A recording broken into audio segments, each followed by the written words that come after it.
बौद्धिक पागलपन और व्यवहारिक मूर्खता के उस देश को अलविदा कहकर गुलिवर ने घर वापसी की उम्मीद में अपना सफर जारी रखा। वो लेगाडो से मल्डोनाडो के बंदरगाह पहुंचा, जहां से उसे लग्नैक के द्वीप के लिए जहाज पकड़ना था, लेकिन वहां कोई जहाज मौजूद नहीं था और उसे 1 महीना इंतजार करना था।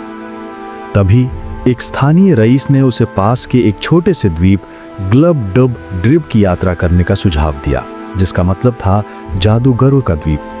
वो द्वीप एक ऐसे खानदानी जादूगर के अधीन था जो उस द्वीप का गवर्नर था।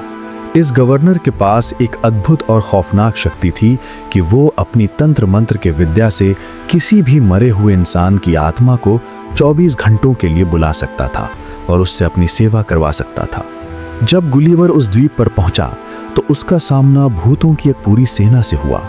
महल के पहरेदार से लेकर नौकर चाकर तक सब के सब भूत थे, जिन्हें देखकर गुलिवर के रोंगटे खड़े हो गए। जब गवर्नर ने अपनी उंगली के एक इशारे से उन सभी आत्माओं को गायब कर दिया तो गुलिवर हैरान रह गया। अगले 10 दिनों में गुलिवर को उन आत्माओं की आदत पड़ गई और गवर्नर ने उसे एक ऐसा मौका दिया जो किसी इंसान को कभी नहीं मिल सकता था। उसने गुलिवर को इतिहास के किसी भी पन्ने से किसी भी महान हस्ती को बुलाने और उनसे सवाल पूछने की इजाजत देती, इस शर्त पर कि वो आत्माएं सिर्फ सच बोलेंगी। गुलिवर ने सबसे पहले अपनी आंखों से इतिहास के महानतम दृश्यों को जिंदा होते देखा। उसने सिकंदर महान को अर्बेला की लड़ाई के बाद उसकी विजयी सेना के साथ देखा और खुद सिकंदर ने उसे बताया कि उसकी मौत जहर से नहीं बल्कि ज्यादा शराब पीने से हुए बुखार से हुई थी। उसने हानिबल को आल्प्स पर्वत पार करते हुए देखा, जिसने बताया कि उसके कैंप में सिरके की एक बूंद भी नहीं थी। उसने प्राचीन रोम की सेनेट को बुलाया, जो किसी देवी देवताओं की सभा लग रही थी, और उसकी तुलना आज के सांसदों से की, जो उसे दलालों और ठगों का झुंड लगे। उसने ब्रूटस को भी बुलाया, जिसके चेहरे पर उसे सच्चाई और देशभक्ति की चमक दिखाई दी, और खुद सीजर ने यह माना कि ब्रूटस का उसे मारना उसकी अपनी जिंदगी के किसी भी काम से ज्यादा महान था। लेकिन जब गुलिवर ने प्राचीन विद्वानों और आधुनिक इतिहास की हस्तियों को बुलाना शुरू किया तो उसे सच्चाई का वो घिनौना चेहरा नजर आया जिसने इतिहास के प्रति उसके सम्मान को हमेशा के लिए खत्म कर दिया।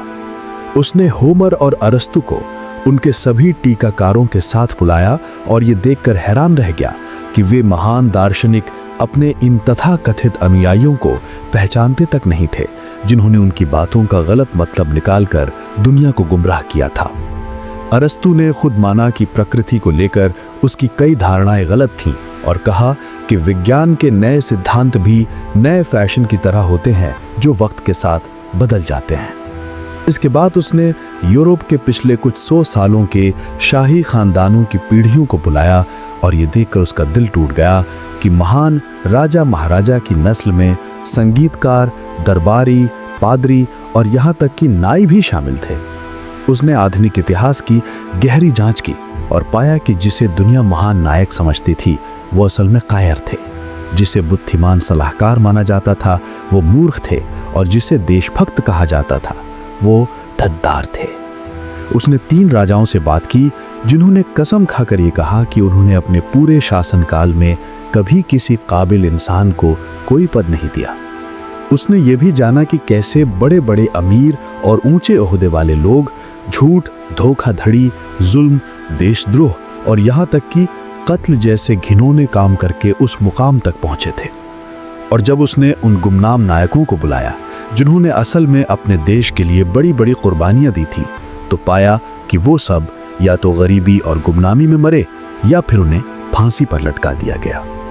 इतिहास की किताबों में लिखे हर सुनहरे पन्ने के पीछे छिपे इस काले सच को देखकर गुलिवर का इंसानी सभ्यता और महानता पर से यकीन उठ गया। अगर आपको वीडियो पसंद आया हो तो लाइक करें, दोस्तों के साथ शेयर करें और चैनल को सब्सक्राइब करना ना भूलें। मिलते हैं अगले वीडियो में। Stay safe.